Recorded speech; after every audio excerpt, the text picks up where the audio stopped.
It is the power of prayer will give you the power to get there faster. You didn't hear me. I said the power of prayer will give.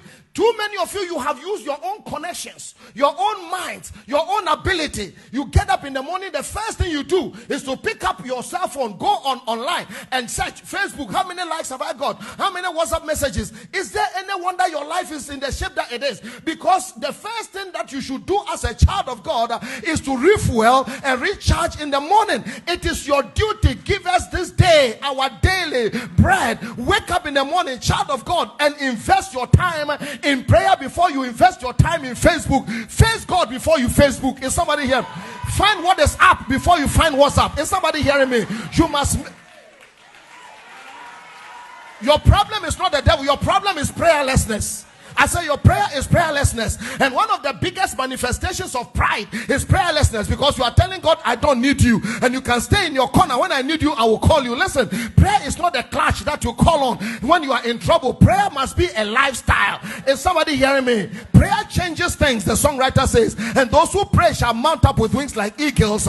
Listen, you must learn to be a prayer. Every morning pray. In the afternoon pray. In the evening pray. Because there's power in prayer. When you soak yourself in prayer, what took people 3 hours to do, it will take you 3 seconds to do. That is the secret of Charis House. We believe in God. Yes, we have degrees. Yes, we have connections. Yes, we have everything. But at the base of everything, we understand that a degree without the Spirit is just something on a thermometer. But when you have a degree empowered by the Holy Spirit, you will do things that nobody has ever done. Let me tell you something. There is a breakthrough somewhere sitting down for you. In that real estate business, there is something sitting somewhere for you that no eye have seen. You walk past it every day. But when you soak yourself in prayer, there will be a gentle hand. Isaiah said, for you hear a voice in your ear saying, this is the way, pass on it. You are looking for that husband, that wife. That person has been sitting all around. Don't look, has been sitting around you all the time. But it takes prayer for your eyes to be opened.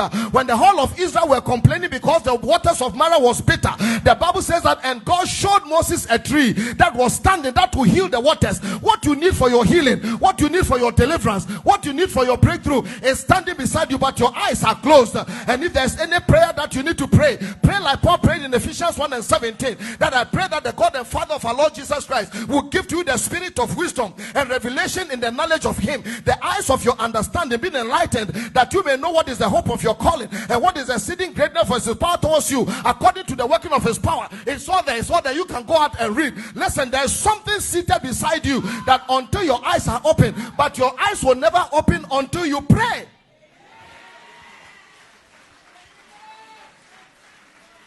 No prayer meeting. We call prayer meeting, you won't come. You call this, listen, nobody can do your dirty work for you. Get down on your knees. Close your eyes to pray. Open to see miracles. This year you must change. Prayer must be your lifeline. Is somebody hearing me?